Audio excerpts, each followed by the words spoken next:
कमलेश वर्मा की अभी कुछ दिन पहले एक पुस्तक आई थी, नागार्जुन की काव्य भाषा।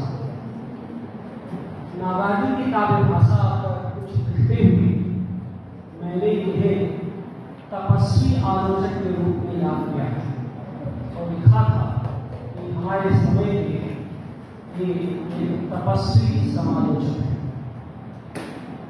लेकिन आज इस महाविद्यालय में आकर मुझे यह भी लग गया कि यह एक मनस्वी आयोजक है।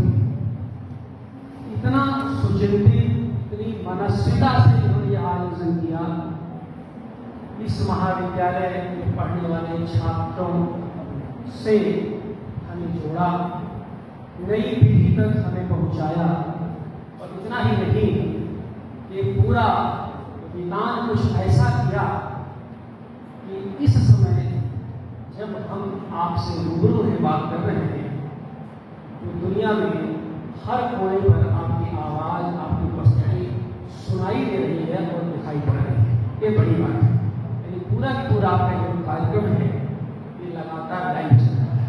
तो आप सोचिए कि सेवापुरी में इसमें सामान्यतः ये होता है, कोई ठीक है, छोटी जगह है, वहाँ कैसे चीज़ें व्यवस्थित होंगी, कैसे कार्यक्रम होंगे।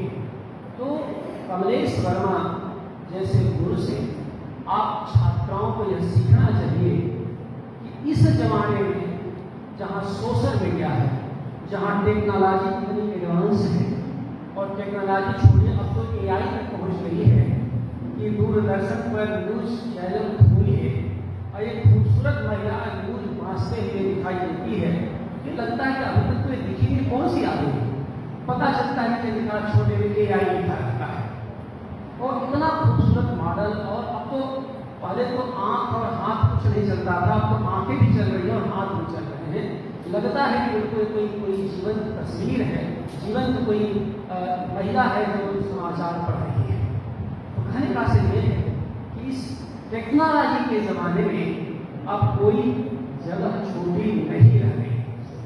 विश्वविद्यालय छोड़िए, आप चबूतरे पर बैठ जाइए, आप पुलिया पर बैठ जाइए, पूरी दुनिया आपको सुनेगी। बाकी छोड़िए, इस जमाने में इस सेवापुरी के इस महाविद्यालय परिसर में आपने जिस तरह का आयोजन किया और जिस तरह से काशी हिंदू विश्वविद्यालय में शोधन छात्रों को इस महाविद्यालय में शोधन छात्रों से संवाद का अवसर उपलब्ध करवाया है, इसके लिए हम सब आपके बहुत आभारी हैं। प्राचार्य शिखा जी किसी भी शिक्षा के मंदिर का, शिक्षा के परिसर का यही उद्देश्य है कि हर पीढ़ी अपनी दूसरी पीढ़ी से संवाद करे। वरिष्ठ पीढ़ी अपने कनिष्ठ पीढ़ी के बारे में जाने और कनिष्ठ पीढ़ी अपने वरिष्ठ पीढ़ी के बारे में जाने। और यही असल में साहित्य की सामाजिकता है। साहित्य की सामाजिकता का अब तक जितना भी यहाँ पर व्याख्यान हुआ, आप इस बात को समझ चुके होंगे कि साहित्य केवल लिखने की चीज नहीं है, साहित्य संप्रेषित करने की भी चीज है। यानी साहित्य संप्रेषण का माध्यम है और संवाद का माध्यम है। और साहित्य में आत्मसंवाद के साथ साथ समाज संवाद भी होता है।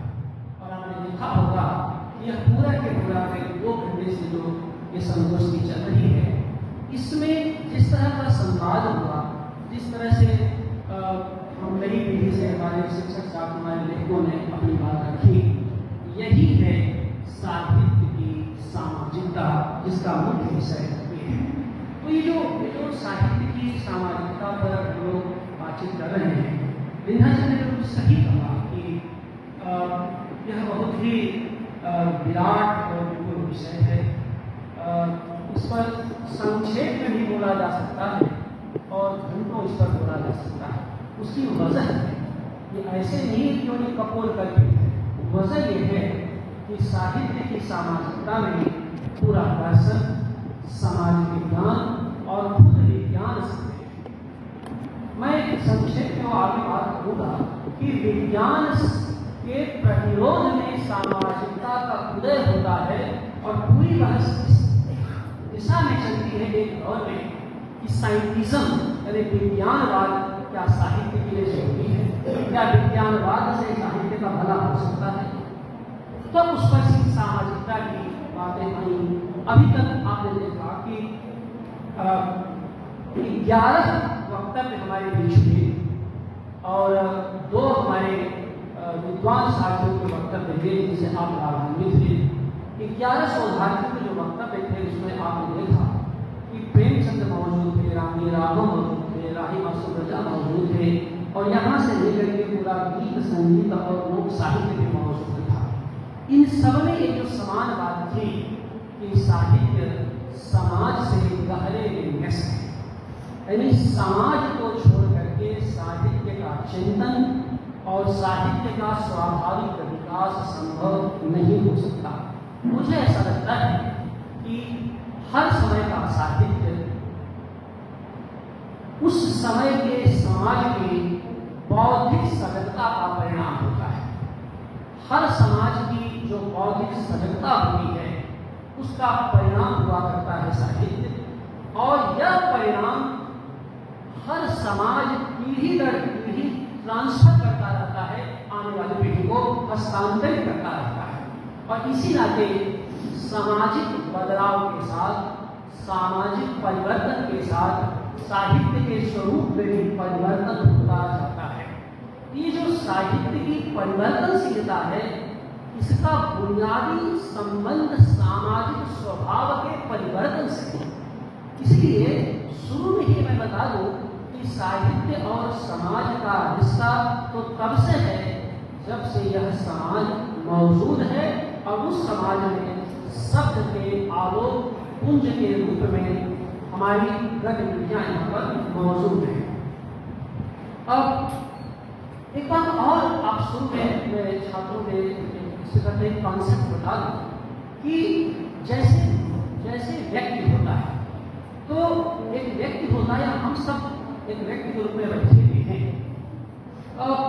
व्यक्ति के 2 पक्ष होते हैं, एक तो उसका चरित्र होता है और दूसरा उसका व्यक्तित्व होता है। जरूरी नहीं कि आप जान लीजिए कि जरूरी नहीं कि जिस व्यक्ति का चरित्र अच्छा हो उसके पास अच्छा व्यक्तित्व हो, ये एकदम जरूरी नहीं। वो बहुत सीधा साधा और बहुत ही नैतिक और बहुत ही सत्य भी हो सकता है, लेकिन एकदम जरूरी नहीं कि उसका कोई अपना व्यक्तित्व भी हो, यानी वह नैतिक होते हुए भी, आदर्शवादी होते हुए भी लिजा हो सकता है, स्लिपरी हो सकता है। तो कैसे उसका हम लोग कहते हैं भाई फला का जो व्यक्तित्व है बड़ा शानदार है। तो जैसे मनुष्य के व्यक्तित्व को परिभाषित करते समय जब शानदार व्यक्तित्व जैसे करते हैं उसी समय उसके व्यक्तित्व और आचरण में सामाजिकता प्रविष्ट कर जाती है। क्योंकि व्यक्तित्व को बड़ा होने के लिए व्यक्ति को समाज से अंतर्क्रिया करना ही होगा, क्योंकि यह जो समाज होता है यही चरित्र को उत्तम व्यक्तित्व, उत्तम छवि देता है, एक बड़ा व्यक्तित्व बनाता है। क्यों? क्योंकि चरित्र का सामाजिक कर्म ही व्यक्तित्व में रूपांतरित होता जाता है।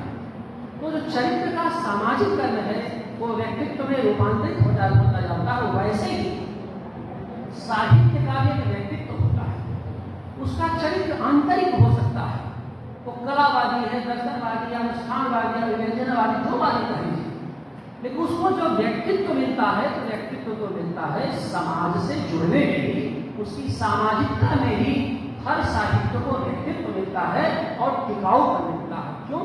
क्योंकि कोई भी साहित्य केवल शब्दों में लिखी हुई टेक्स्ट का आधार नहीं होता, वह साहित्य आक्रामक नहीं होता, वह साहित्य सकर्मक होता है। और अच्छा से अच्छा साहित्य हमेशा कर्म की उज्ज्वल कर्म की प्रेरणा देता है। तो जब उज्ज्वल कर्म की प्रेरणा देगा तो जिस समय यह भाव उसके भीतर आएगा उसी समय वह सामाजिक हो जाएगा और उसमें समाज का तेजी से प्रवेश होगा।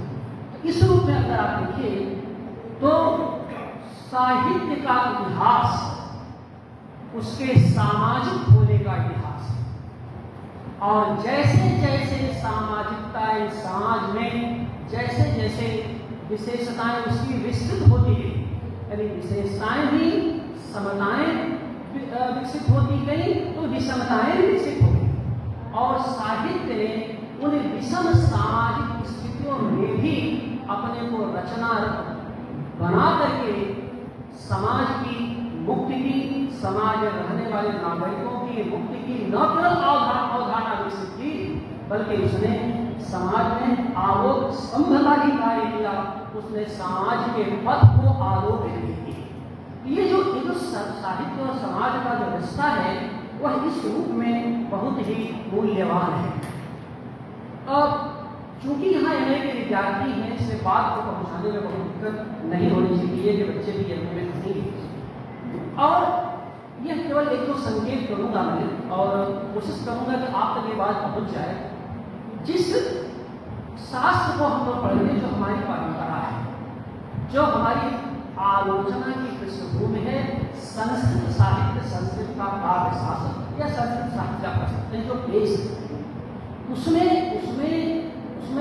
सबसे पहले ये जो क्षेमेंद्र आचार्य के 10वीं शताब्दी में उन्होंने औचित्य सिद्धांत की निर्मित की। और औचित्य सिद्धांत मैं इसलिए कह रहा हूँ कि साहित्य और समाज का जो स्पेसिफिक रिश्ता था, जो सोशल साइंस की दुनिया से और साहित्य की दुनिया के परस्पर अंतर क्रिया से निर्मित होता है, वो तो होता है 60 के दशक में, यानी 20वीं सदी का जो छठा दशक था उसमें पूरी तरह से बहस होती है। लेकिन उसके 1000 साल पहले साहित्य की सामाजिकता क्या संदर्भ हो सकता है, चुपचाप हमारे मनीषी और चिंतकों ने उस बात को हमें बता दिया था। उचितम प्राहुराचार्यम सदृशम इलियस्य उचितस्य च यो भावः तदौचित्यम प्रत्यक्षते। सीधा अर्थ है उचित का भाव ही औचित्य है।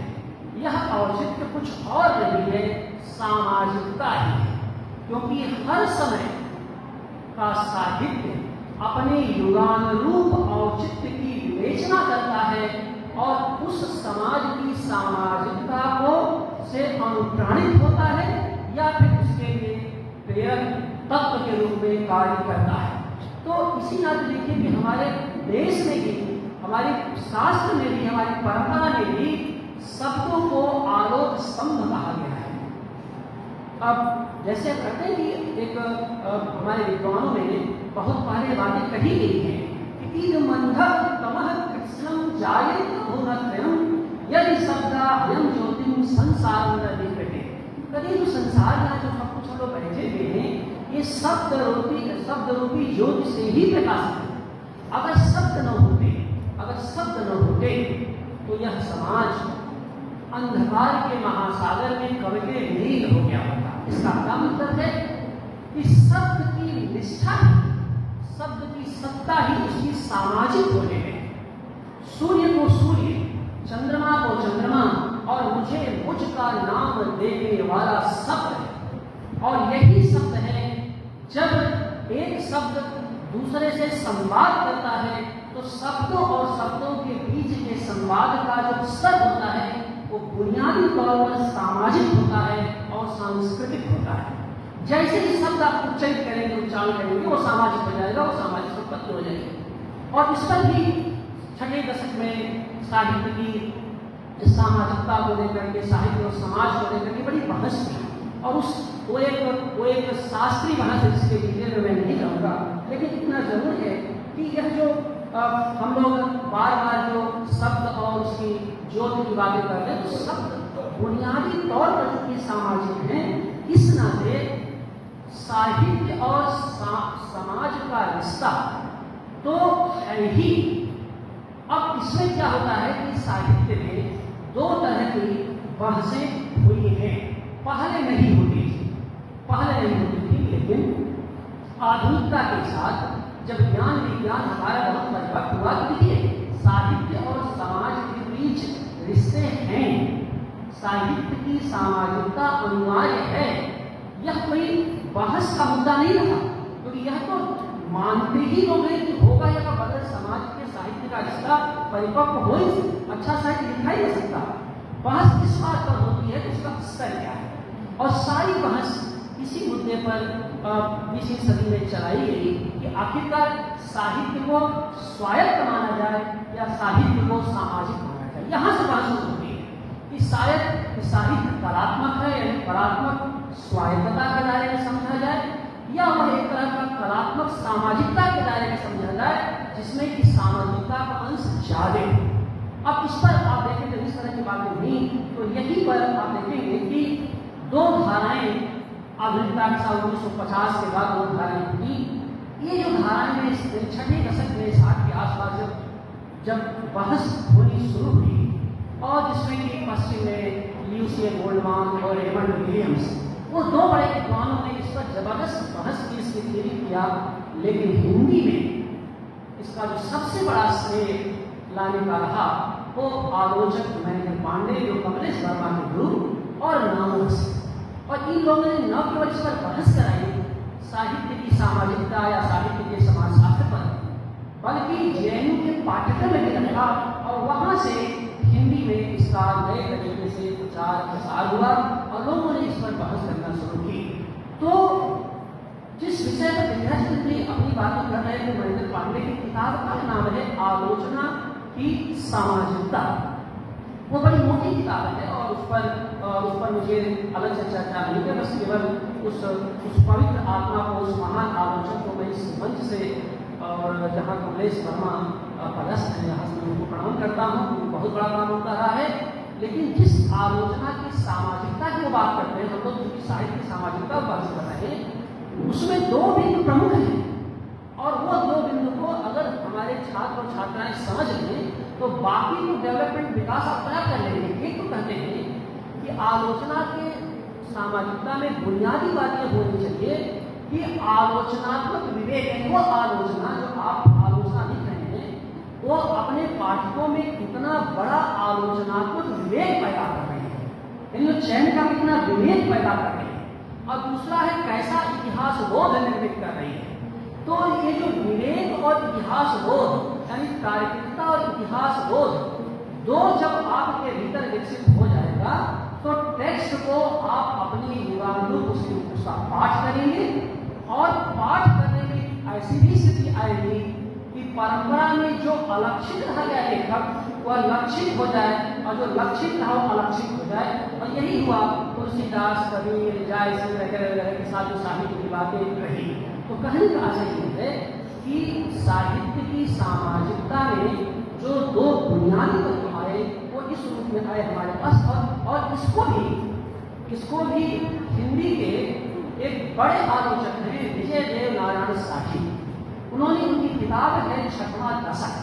तो छठवां दशक में इस बात को स्वायत्तता, साहित्य की स्वायत्तता बनाम सामाजिकता पर जबरदस्त लेखन किया, और उस लेखन करने के पीछे जो बुनियादी बात रही वो ये रही कि साहित्य तो समूह में उत्पादित नहीं होता, साहित्य समूह में उत्पादित नहीं होता।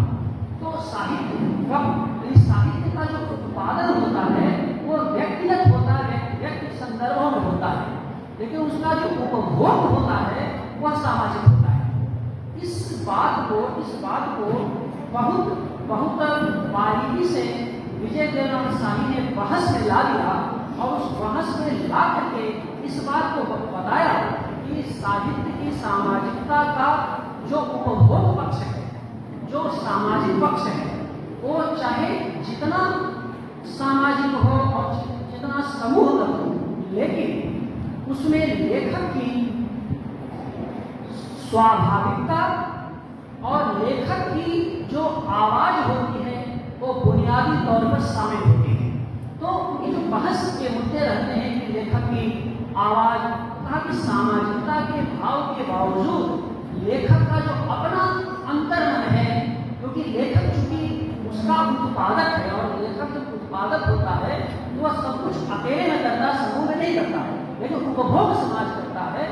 ये जो बातें हुई, और इस चीज को अगर आप देखेंगे तो ये जो साहित्य की स्वायत्तता और सामाजिकता को लेकर के ये भारत में, यानी जो भारतीय चिंतन परंपरा में बहसें हुई, जो समाज विज्ञान के दुनिया में, भारत में मानी गई शास्त्र की दुनिया में ये बातें हैं।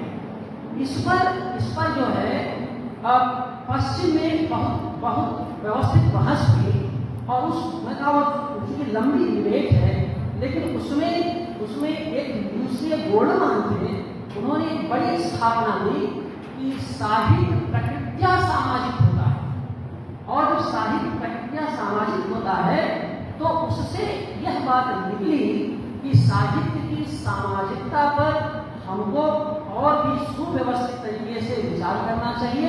और फिर उन्होंने बहुत स्पेसिफिक विषय है कि फॉर्म ऑफ द कंटेंट, यानी कहते हैं कि जो अंतर्वस्तु के स्वरूप पर भी बहस होनी चाहिए और उस अंतर्वस्तु के स्वरूप की बातें करते हैं। वे एक तरह का यह बताना चाहते हैं कि वह जो अंतर्वस्तु है वह किस समूह का प्रतिनिधित्व कर रहे हैं, क्योंकि 20वीं सदी में जो साहित्य आ रहा है उसको कोई भी साहित्य उस बहस में किस समूह को रिप्रेजेंट कर रहा है।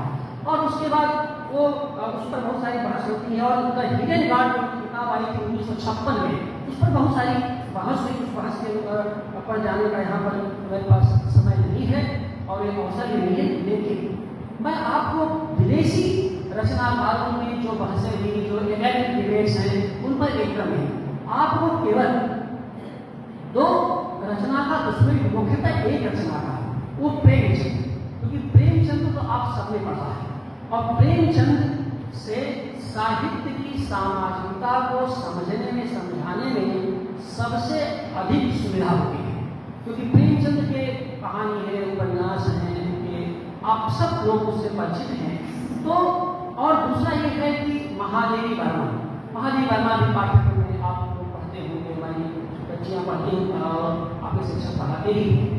महादेवी वर्मा की पीजी में संभवतः दीप शिखा का कोई छात्र है जो दीप शिखा का नाम सुने, महादेवी वर्मा का, तो दीप शिखा महादेवी वर्मा की दीप शिखा, अच्छा चलो कोई बात नहीं।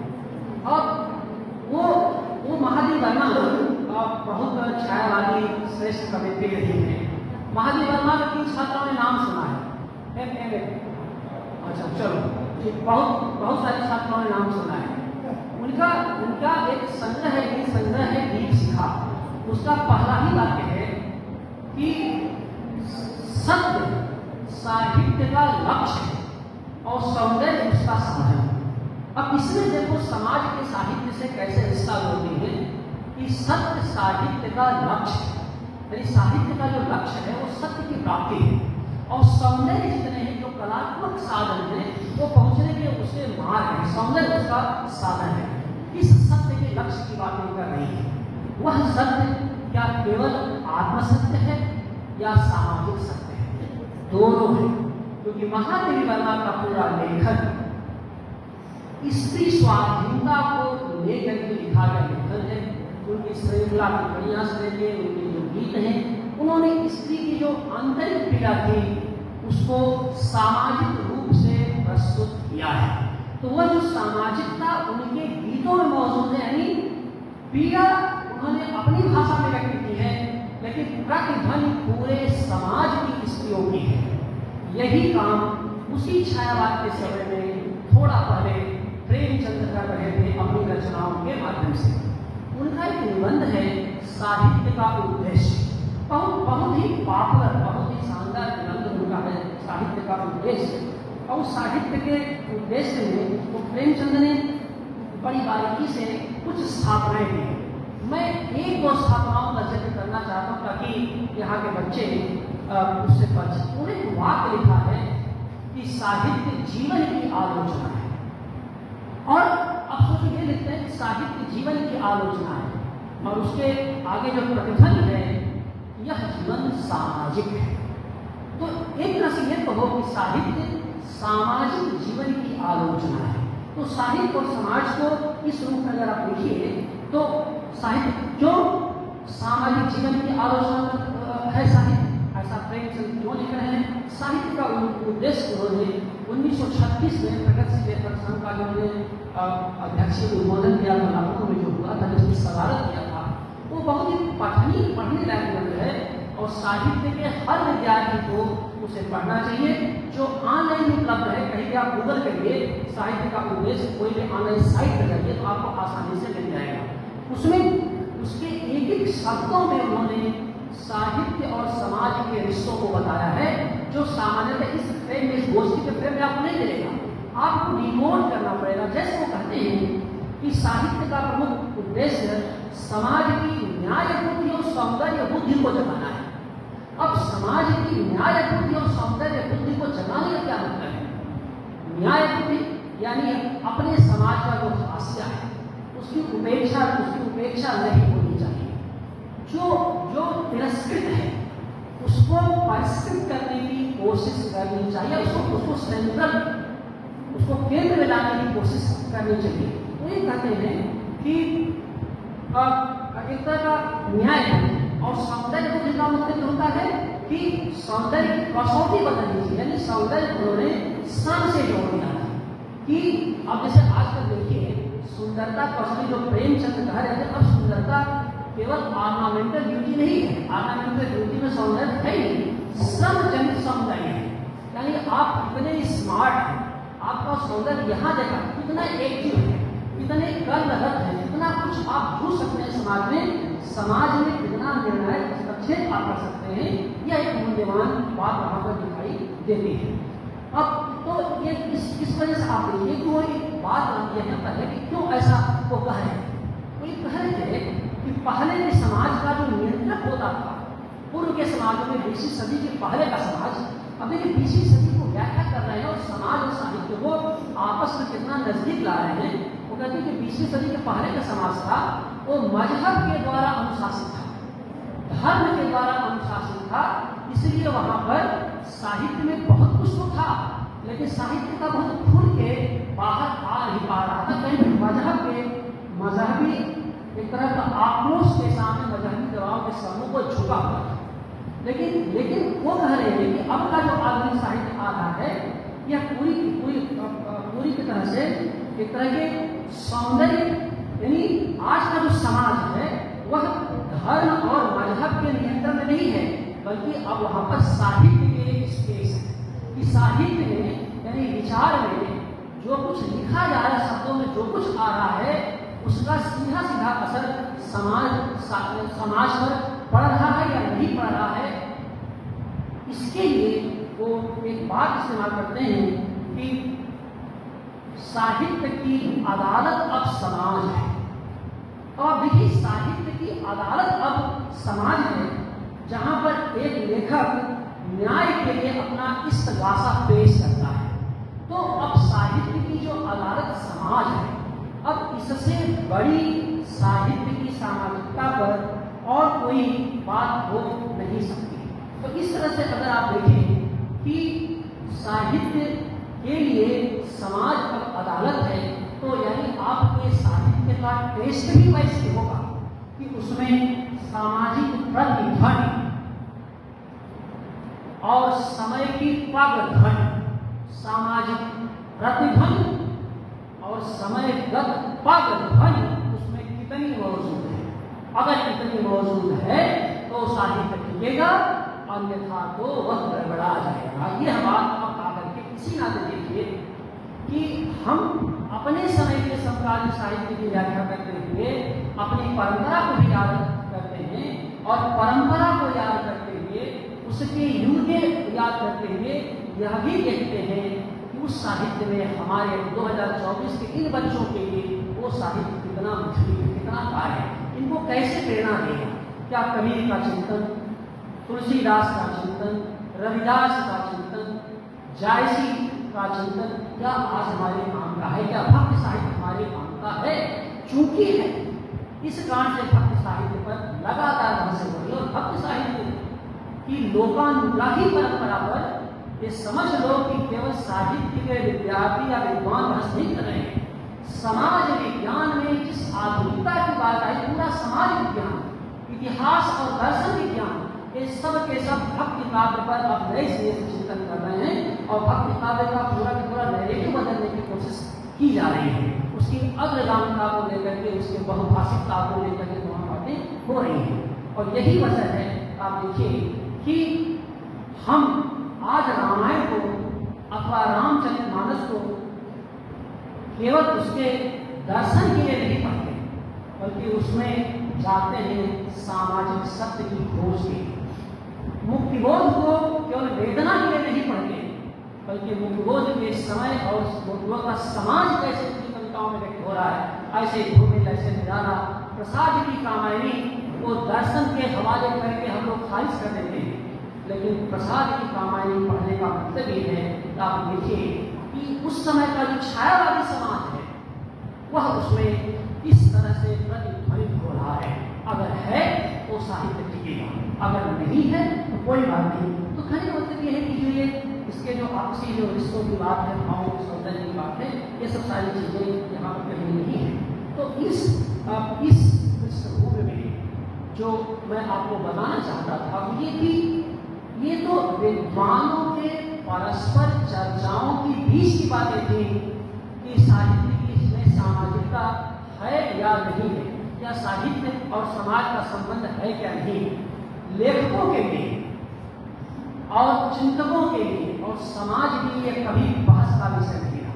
वह तो है ही, वह तो होना ही चाहिए और वह होगा ही होगा, चाहे आप जितने कलावादी हो जाएं, चाहे जितने सौंदर्यवादी हो जाएं, लेकिन कहीं न कहीं ये चीज़ें आएंगी। इतना ही नहीं, जिस समय हम यहाँ पर बात कर रहे हैं, अब एक नई थ्योरी आ गई है पोस्ट ट्रुथ की, उत्तर सत्यवाद की 2016 से, जो बहुत नई है, जिस पर कि पश्चिम में तो अब चर्चा ही बंद हो गई है, लेकिन भारतीय चिंतन परंपरा में समाज विज्ञान में हमने उस पर बहस करके उत्तर सत्यवाद क्या है। उत्तर सत्यवाद की दार्शनिक किस्म जैसी भी हो, उस पर मुझे बहस नहीं करना, लेकिन इतना जरूर है कि वो उत्तर सत्यवाद वर्तमान की सामाजिकता को छोड़ करके अतीत की भव्यता पर बहुत बल देता है। इसको मैं फिर रिपीट करता हूं कि वर्तमान की सामाजिक अवस्थिति को छोड़ करके अतीत की भव्यता पर बल देता है। आपका जो कार्यक्रम है, जो आपके प्राचार्य महोदया के नेतृत्व में यहाँ पर संपन्न हो रहा है, कि संगोष्ठी संपन्न हो रही है, उसका उद्देश्य यही है कि उस पोस्ट ट्रुथ के सिद्धांत को खारिज करके सामाजिक सिद्धांत को पुनर्स्थापित करना और फिर बहस में लाना कि अतीत की भव्यता से कोई काम नहीं करेगा जब तक कि समाज की वर्तमान अर्थवत्ता पर हम बहस नहीं करेंगे कि समाज की आज जरूरतें क्या हैं और उन जरूरतों को साहित्य किस दिशा में किस तरह से पूरा करने की कोशिश कर रहा है। तो ये इस रूप में कह सकते हैं कि समाज साहित्य की भूमि है, समाज साहित्य की भूमि है और साहित्य समाज का आलोक स्तंभ है। तो जब साहित्य समाज का आलोक स्तंभ है तो जाहिर सी बात है कि एक ऐसा आलोक स्तंभ होगा जिसको देख करके आने वाली पीढ़ी न केवल जब समाज के आलोक स्तंभ के रूप में साहित्य काम करेगा जो युगों तक करता रहा है, तो उसको हमें फिर उसको केंद्रीयता प्रदान करनी है कि साहित्य को समाज का आलोक स्तंभ बनना पड़ेगा। और जब वो बनेगा, जो कि है ही, तो उसमें आने वाली पीढ़ी न केवल अपने सामाजिक स्वरूप की पहचान करेगी, बल्कि अपने पूर्वजों के अक्ष को भी पहचानने की कोशिश करेगी कि हमारे पूर्वज इसके पहले जो लोग थे वो क्या कुछ हमारे लिए छोड़ गए, क्या कुछ वे लिख गए जो हमारे काम का है। मैं समझता हूँ कि विश्वविद्यालय परिवार के द्वारा तो इतना सुचिंतित व्यवस्थित भव्य मंच के दायरे में इतना कसी संगोष्ठी भाई कमलेश वर्मा द्वारा आयोजित की गई, इसमें पूरे परिवार का सहयोग रहा। और जैसा मैंने कहा, यह संगोष्ठी भी इस पीढ़ी के लिए और साथ में आने वाली पीढ़ी के लिए वह आलोक स्तंभ का काम करेगी, जिसमें मुझे लगता है कि साहित्य के प्रति साहित्य का आस्वाद इन बच्चों को कुछ अधिक ही पके रूप में या कुछ अधिक ही पुष्ट रूप में प्राप्त होगा। आप सबने सुना, बहुत बहुत धन्यवाद।